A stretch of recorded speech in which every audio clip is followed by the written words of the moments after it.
méga sujet qu'on appelle Ahavat Israël, l'amour d'autrui, qui est aussi Ardout, l'unicité, et le titre c'est Uni, fort et uni, c'est de l'union que provient la force. On va faire deux parties. Une première partie où on va juste faire un petit rappel de choses que tout le monde connaît, mais comme on le sait, c'est des fois les choses les plus évidentes qu'on oublie ou qu'on n'applique pas dans notre vie de tous les jours. Donc on fait un petit rappel là-dessus. Ça va être presque juste des titres comme ça, tchac, tchac, tchac, tchac, tchac. C'est juste, voilà, on se remet ça en tête. Et la deuxième partie, on va essayer de plonger dans la profondeur, vraiment de la raison profonde de cette chose-là, que l'unicité du clan d'Israël, que l'unicité, c'est la clé de tout.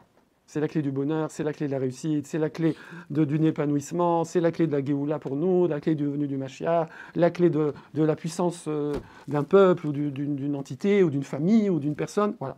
Donc ça, on va essayer de comprendre profondément comment ça fonctionne. Voilà. Yes.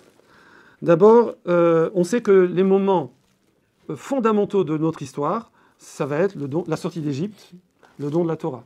Et on sait que c'est des moments où on a fait vraiment des prouesses au niveau de l'unicité. D'accord ? Sortie d'Égypte, il y a eu une grosse sélection. Il y a eu tout le travail d'Abraham, Israël, Yaakov, des 12 Shvatim, et on a eu le creuset. On dit que l'Égypte, l'esclavage d'Égypte, qui est sur la deuxième partie des 210 ans où on était en exil, eh bien on a été, comme l'or qu'on va purifier en le chauffant dans le four, nous, par les souffrances de l'Égypte, on s'est purifié, et à la fin, comme vous le savez, il y a 1/5 seulement qui est sorti et qui a mérité de recevoir la Torah et de former le clan d'Israël. Donc il y a eu cette longue sélection, entre guillemets, pour arriver à ce qu'on fasse un seul. Oui. Et effectivement, c'était la condition pour recevoir la Torah. Comme c'est marqué, quand on est arrivé au pied du Har Sinaï, on était Keish Echad, Belev Echad, comme un seul homme avec un seul cœur. C'est énorme. Déjà dans un couple, faire comme une seule personne avec un seul cœur, c'est difficile. Alors imaginez des millions de personnes qui ont chacune leur spécificité. Parce que l'unicité, ce n'est pas l'homogénéité, ce n'est pas gommer les différences. C'est accepter, c'est justement cultiver les différences, mais en les respectant et en s'enrichissant, en échangeant mutuellement. D'accord ? C'est pour ça que, juste je vais faire une... Arrivé à l'aéroport Kennedy, là-bas, aux États-Unis, il y a un gros panneau comme ça, Bella, où c'est marqué « Since a long time here, we understood that the difference is richness », on dit comme ça, et la richesse, voilà. Les États-Unis sont bâtis sur respecter l'union malgré les différences, enfin à travers les différences, l'enrichissement réciproque, s'unir. C'est-à-dire une différence peut être une cause de piroud, on dit en hébreu, de séparation, ou au contraire une cause de union. Oui, parce que toi tu sais faire ça, et moi je sais faire ça, oui, toi Shnéa, et moi je sais faire ça, et donc soit je dis ouais tu sais pas faire ça, et toi tu me dis tu sais pas faire ça, donc c'est piroud, ou alors ah tu sais faire ça, ah et toi tu sais faire ça, on s'apprend mutuellement, on s'entraide, on s'aide, on se complète, et là c'est yiroud. Union, yiroud, unicité, piroud, séparation. Donc on voit que Akadosh Baruch Hu nous a beaucoup fait travailler ça. Je souffle parce que c'était l'Égypte. Nous a fait beaucoup travailler ce point. Et c'était la condition pour recevoir la Torah. Les nations, par exemple, qui ne sont pas arrivées à ce niveau-là, bon, il faut dire qu'ils n'ont pas été pressés non plus comme ça, eh bien, certains voulaient recevoir la Torah, mais ils n'étaient pas Keish Echad, Belev Echad, donc c'est pour ça qu'il y a les conversions maintenant, parce qu'il fallait que ce soit tout un peuple qui soit Keish Echad, Belev Echad. Le Maharal de Prague et beaucoup d'autres comparent l'unicité, l'union, cette harmonie qu'on doit avoir entre nous, ils le comparent à l'harmonie qu'il y a dans un corps humain. Ok ? Allez ! Donc le Maharal, il compare au corps humain. D'accord ? Le corps humain, il y a une harmonie. Quand il y a une harmonie entre tous les organes, et le sang, et le liquide lymphatique, etc., on a un corps en bonne santé, on a la force, on a l'énergie, on a la pêche. Okay ? Dès que, Chas v'Shalom, il y a des parties du corps qui font leur life, qui ne tiennent plus compte de l'ensemble, vous voyez ? Soyez gentil, Bella. Dès qu'il y a, écoutez bien ça, dès qu'il y a des parties du corps, vous avez fait la gym, donc vous savez ce que c'est. Dès qu'il y a des parties du corps qui font leur life, eh bien, ça y est, c'est la panique. C'est la pagaille, oui. Chas v'Shalom, une des maladies les plus que Dieu nous préserve, terrible, cancer, ouais, je dis pas le mot. Eh bien, c'est quoi ? bon, je ne vais pas vous faire un cours de biologie de médecine, mais c'est que normalement, les cellules, elles ont une inhibition de contact. Ça veut dire que quand c'est rempli, quand un organe, la peau, le foie, les os, tout ça, c'est rempli, elles s'arrêtent. C'est bon, j'ai mon voisin à droite, j'ai mon voisin à gauche, je m'arrête. Et même si l'ADN code pour tout le corps humain, et c'est le même ADN qu'il y a dans toutes les cellules, malgré tout, chaque cellule, la cellule du foie, elle sait qu'elle fabrique du foie. Donc elle va prendre que la partie qui code pour le foie. Elle ne va pas commencer à faire de l'os dans le foie. Sinon, ça s'appelle qu'il a dans le foie. Non, c'est une blague. Et inversement, pareil, la rétine, c'est la rétine. Le globule rouge, c'est globule rouge. La rate, le truc, etc. Quand une cellule, elle commence à faire autre chose que ce pourquoi elle est programmée, non, moi je fais ce que je veux, ok. Ou qu'elle continue à croître alors que ça y est, il y a les voisins tout autour et à moi, je continue, je dépasse, eh ben ça fait cette maladie terrible que Dieu nous en préserve. Donc on voit que dans le corps humain, c'est la même chose. Un corps puissant, un corps en bonne santé, un corps efficace, c'est un corps qui est harmonieux, où tous les organes, il tient compte des autres organes, et tout se fait dans la diversité, mais dans l'harmonie. Parce qu'un homme qui est fait que de foie, ma foi, c'est compliqué. Un homme qui est fait que de rétine, ça s'appelle un fond d'œil. Ça, il faut de tout pour faire un être humain. Donc il faut aussi, comme on dit, il faut de tout pour faire un monde. Ouais. Pareil, mais il faut que ce tout-là, que les différences soient des raisons d'harmonie et non pas de scission, et non pas de dispute. Donc ça, c'est ce que dit le Netivote. Chacun, évidemment, il va jouer un rôle unique, exceptionnel, continu. Rav Dessler, alors là, on va maintenant... c'était déjà, il y avait déjà de la notion de Torah dans ce qu'on a dit, hein, en plus on a cité des sources toraïques, mais on voit que Rav Dessler va nous dire que la Shrina, la présence divine, la proximité avec Hachem, ça on va le développer après, n'est possible qu'en fonction du degré d'unicité que nous avons entre nous. C'est dans un couple, c'est dans une famille, c'est dans une communauté, une synagogue. Vous connaissez tous, je le cite toujours avec une grande émotion, ce fameux extrait du Zohar qui dit que si Beknishta Achatz, c'est en araméen, s'il y avait une Beth Knesset, une synagogue, un Beth Midrash, où il y avait le shalom bien comme il faut, parfait, le Mashiach il vient tout de suite. Vous allez me dire, une seule ça suffit. Non, forcément, on est tous reliés. Donc, s'il y en a une qui le fait, je pense qu'il y en a d'autres qui le feraient. Mais ça veut dire que on voit que cette proximité avec Hachem, dans le summum, qui est la finalité du monde, qui est le finish, qui est la venue du Mashiach, le tikkun, la réparation finale, elle est liée au shalom, au degré de shalom qu'il peut y avoir, ne serait-ce que dans une communauté. Et là, paf, ce serait terminé, on arrêterait de se prendre la tête. On voit également, toujours dans les petits rappels, puisque c'est bientôt Purim, voilà, on voit que, parce que Anava a dit que je suis rigolo, donc il faut que j'essaye d'être un peu rigolo.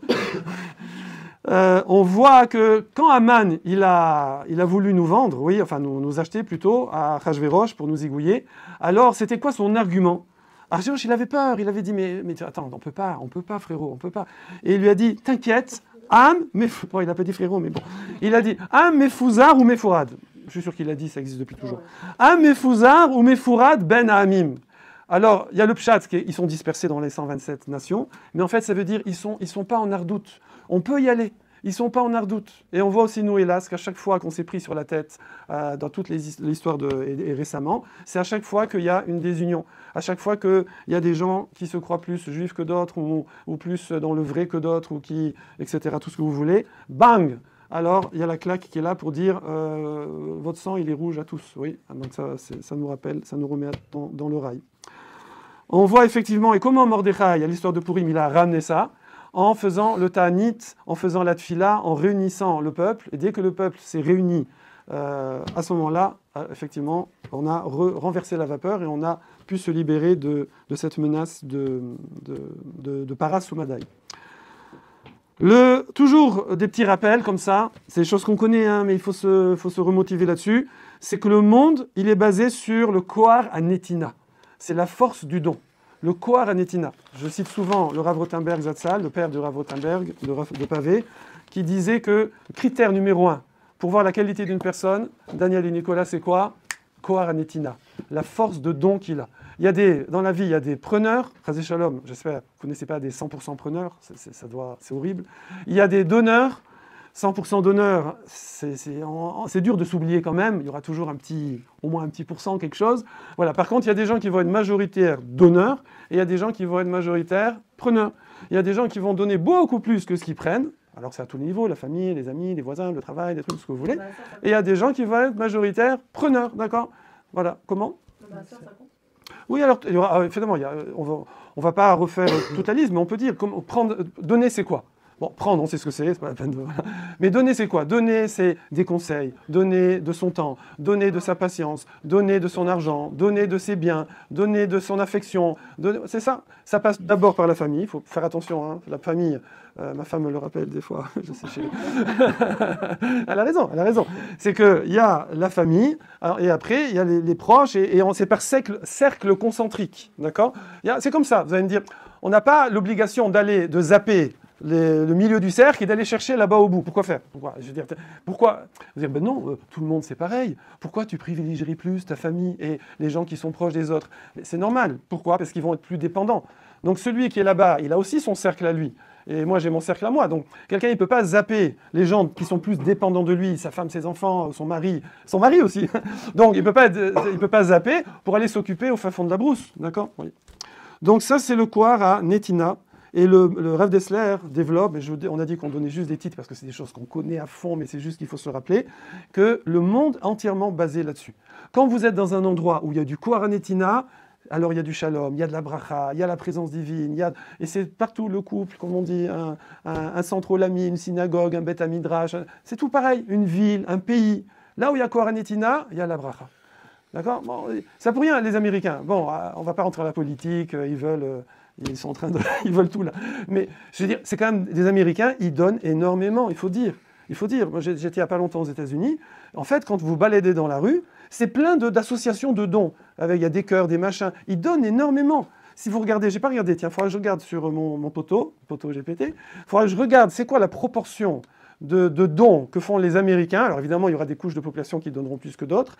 Et la proportion de dons des Français, par exemple, ou des Italiens, ou des Chinois, je ne sais pas. Je sais qu'en France, j'avais entendu un chiffre. Il n'y a pas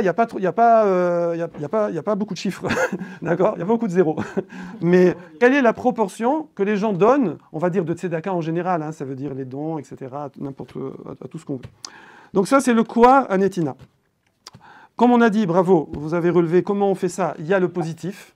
Kohar à Netina, c'est faire du positif, hein, tout ce qu'on a dit, mais c'est aussi éviter le négatif. C'est aussi donner des fois. Entre guillemets, vous allez me dire, mais non, c'est ne pas prendre. Non.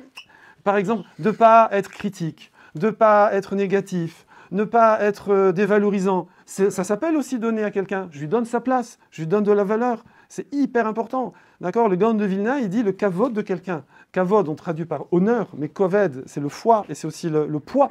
Donner un poids à une personne, donner sa place, il dit comment on va dire, c'est la vitalité de la personne. Le kavod qu'on reçoit, c'est la vitalité qu'on reçoit. Quelqu'un, chas shalom, qu'on dénigre, que ce soit à la maison, dehors, au travail, je sais pas quoi, il saute par la fenêtre. Je dirais, shalom, il perd pied, il panique, il perd ses moyens. Quelqu'un qu'on valorise, il vous monte l'Everest. Okay.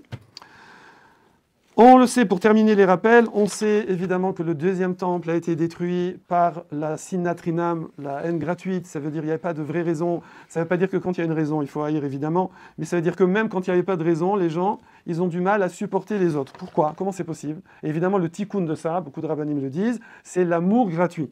Okay, ça veut dire, moi je t'aime, je te rends service, je t'aide autant que je peux, je n'attends rien, c'est gratos. C'est gratuit, hannam, oui. Donc c'est ça qui va réparer le Korban du Beth Amikdash. Alors là, ça c'était les petits rappels, première partie, first part, seconde part en 9 minutes, puisqu'il nous reste... Non, ça fait 16 minutes que je parle, donc il reste 13 minutes 30. Vous y êtes? Je fais une pause là. Je vais aller très très vite. Le Rambam nous dit dans Ilchot Deot. C'est quoi une Déa? Une connaissance. Oui, une Déa c'est une connaissance. Et dans Ilchot Deot, il nous dit, c'est une misva, al kol adam, sur tout homme, leov et kol echad vechad mi Israël, kegoufo. Il faut aimer chacun comme soi-même. Vafta l'eracha kamocha, zekla gadol batora. Oui, Rabbi Akiva. Vafta l'eracha kamocha. Les fichar, c'est pourquoi. Alors il donne des petits trucs comme ça. Alors là, on est dans les lois. En fait, c'est intéressant parce que le Rambam, il dit ça dans le chapitre qui est au début de Deot. Vous ne bougez pas, tout est mélangé un peu. Enfin, il y a Gemara Shabbat et tout, mais c'est un peu, voilà, c'est très compliqué. Et là, le Rambam, comme le Tour, le Shulchan Arour, le Rif, le Roche, tout ça, ils ont essayé de faire quelque chose de plus accessible. Et donc, ici, il a classé les lois par loi. Comme ça, tu vas direct, comme un code de loi. Oui. Et... ouais, si tu veux. Code de loi. Et là, dans Ilchot Deot, ici, donc DA, je m'attends à voir, je ne sais pas, c'est quoi, des lois de la connaissance. Et là, on nous dit qu'il y a 11 mitzvot dans ces lois-là. Et c'est quoi ces 11 mitzvot? Donc, il y a des mitzvot positives et des mitzvot négatives. Et il dit, par exemple, mitzvah numéro 1, allez, on le fait rapidos, c'est de ressembler à Hachem dans ses voies. Mitzvah numéro 1. Deuxième, c'est les davek, de se coller à la connaissance d'Hachem. La 3, d'aimer son prochain. C'est une loi, oui. D'aimer les convertis. Parce que quand quelqu'un est converti, il faut l'aimer en tant que juif et en tant que converti. Double. Il faut l'aimer 2 fois, oui. Attends, parce que Thomas, mais par contre, note avec plaisir. Moi, je kiffe les questions, mais comme j'essaie de tenir à 30 minutes. Chez l'eau, de ne pas... alors maintenant, il est négatif. De ne pas haïr. C'est un interdit. De faire des remontrances. Bon, il faut savoir faire les remontrances. Hein, ça, c'est tout un chapitre. On fera un cours si vous voulez là-dessus. C'est pas comme ça. De ne pas faire honte à quelqu'un. De ne pas porter préjudice. De ne pas rapporter du lachon hara, de ne pas se venger et de ne pas avoir de la rancœur. C'est des fois on se venge, chas shalom. Il y a des fois on se venge pas, mais je suis pas comme toi, moi. Ouais, toi, moi je te prête. Voilà, donc je garde la rancœur. Je me venge pas, je te prête, mais je garde la rancœur. Ok, voilà. Et là, évidemment, vous dites, mais je comprends pas. Ça, c'est pas déot, c'est midot. C'est les traits de caractère. C'est les traits de caractère. Et oui. Alors, on va voir ça. On va répondre à cette question. D'abord, ici, c'est le Rav Horowitz que j'ai photocopié pendant qu'on faisait le Shabbat à Armentières. C'était un kiff, les garçons, il faut venir la prochaine fois. Alors, et les filles, on verra si on peut organiser aussi. Alors, là-bas, dans ce Sefer, ce Rav, il explique comment on peut demander à quelqu'un d'avoir des sentiments. On te demande d'aimer ton prochain. Ok, si je l'aime, de toute façon, je l'aime. Si je l'aime pas, de toute façon, je l'aime pas. Voilà. Alors, vous allez dire, bon, ça va, c'est pas une question... c'est bon, je veux dire, on comprend, ça veut dire, fais un effort, essaie de juger positivement, vois le bon côté, le demi-verre plein, etc. Sois indulgent, mets-toi à sa place, ou t'es pas à sa place pour le juger, etc. Bon, on comprend. Tout ça, c'est, bon, Hachem, les nations aussi, c'est du coaching, c'est de la morale, comme on dit, judéo-chrétienne, etc., etc. On comprend. Mais on va voir qu'on peut aller un petit peu plus loin. Le Ibn Ezra est très connu sur l'interdiction de l'otarmod. Il ne faut pas convoiter. Il ne faut pas convoiter, Chazé Shalom, la femme de son prochain, la voiture de son prochain, la maison de son prochain. Il ne faut pas convoiter. Alors il explique là-bas, c'est aussi des sentiments. Comment quelqu'un peut faire? Il voit, nous on va prendre la voiture parce que ça fait c'est moins moche, on va dire, enfin c'est pas bien non plus, hein, mais disons, comme ça c'est moins quand même horrible. Et il voit lui il est en Clio, hein, sans publicité, et il voit une Land Rover qui passe de son copain, et il fait waouh, il a une Land Rover et tout. Donc il est comme ça, voilà. C'est un sentiment. C'est difficile. Comment? Il a envie. Comment il peut faire pour... on fait une pause pizza. Ezra, il dit, mais comment je fais pour ne pas avoir envie quand je vois quelque chose qui me plaît et que c'est pas à moi, que c'est au voisin? Il te dit, c'est très simple, il donne un exemple. Il dit, il y avait, Daniel, un villageois. D'accord? Ça s'appelle un Capri. Capri, c'est fini, ouais. Kfar, c'est un village. Et un villageois, il voyait le roi. Et il voyait, surtout à l'époque, bon, nous on n'est plus trop dans l'ambiance, mais il voyait le roi et il y avait la princesse. Est-ce que le paysan, vous vous souvenez à l'époque des féodales, est-ce qu'un paysan, il pense une seconde qu'il va épouser la princesse? Walou. Ok, ça n'existe pas, il n'y pense pas. Il dit même de nos jours, pour prendre un exemple plus actuel, voilà, par exemple, là, ça regarde personne. Si une personne, elle est consciente que c'est Akadosh Baruch Hu qui lui donne ce dont il a besoin à chaque instant, à chaque étape de sa vie, alors il n'y a pas à envier autre chose. Attention, ça n'empêche pas d'avoir des projets, mais pas envier le truc du voisin. D'accord? Je peux avoir envie d'acheter la même voiture, mais pas la sienne. Enfin, sauf si me la vend. Ok, mais je ne fais pas des embrouilles. Tu sais, ta voiture, voilà, pour essayer de faire des faux conseils pour qu'ils vendent et je la rachète. Même ça, c'est pas permis. Chas Shalom. Ok. Donc, qu'est-ce qu'on voit? Qu'un homme, effectivement, le Ibn Ezra nous dit, parce que la question de base, je reprends, c'était comment je peux contrôler mes sentiments? Comment on peut me dire, aime ton prochain, ne le haïs pas, ne fais pas ci, ne fais pas ça, fais ceci. Mais c'est de la pensée, c'est du cœur. Eh bien, il dit, par ta pensée, tu peux effectivement diriger tes sentiments. De la même façon qu'ici, par la pensée, comme écrit le Ibn Ezra, je vais éviter de convoiter ce qui ne m'appartient pas, en réfléchissant, par la réflexion, par le sechel, alors aussi par le sechel, je vais me motiver à aimer autrui. Alors on a vu en introduction des choses qui sont très motivantes, on va voir une dernière chose qui est la profondeur de pourquoi c'est l'amour d'autrui, pourquoi c'est ça la clé de tout. Pourquoi c'est la clé de tout? C'est très simple. Il dit... attendez que je retrouve ça dans les mots. Voilà. Bon, ça commence low level. Il dit, comment se fait-il? On a tous observé que, par exemple, des parents qui ont des enfants, des fois, qui ont des difficultés, et qui sont sérieux, donc ils vont s'occuper de leurs enfants, ils ne vont pas les mettre de côté, eh bien, des fois, ils vont aimer plus l'enfant à difficulté que l'enfant qui n'en a pas. Pareil des enseignants, ça arrive que des enseignants s'attachent plus à un élève qui a des difficultés qu'à ceux qui n'en ont pas. Pourquoi? Parce qu'il a mis plus de lui dans l'enfant. Il a mis plus de lui dans l'élève. Du coup, il a élargi son ego. Du coup, il a mis de lui dans l'autre. Donc, du coup, il l'aime plus. Alors, pourquoi je dis que ça commence par du low level, du bas niveau? Parce que, finalement, il s'aime dans l'autre. Hein, ça reste attaché à quelque chose qui n'est pas top. Mais on remarque ça. On remarque ça. Donc maintenant, on voit malgré tout que, imaginez qu'une personne s'attache à Hachem à un certain niveau plus élevé. Une autre personne s'attache aussi à Hachem. Donc maintenant, ils ont un point commun. Maintenant, lui, il a élargi son ego en donnant à Kadosh Baruch Hu. Lui aussi. Donc maintenant, on a une zone commune, si on peut dire, qui va être à Kadosh Baruch Hu, qui va être Hachem. Je suis obligé de raconter un peu ma vie.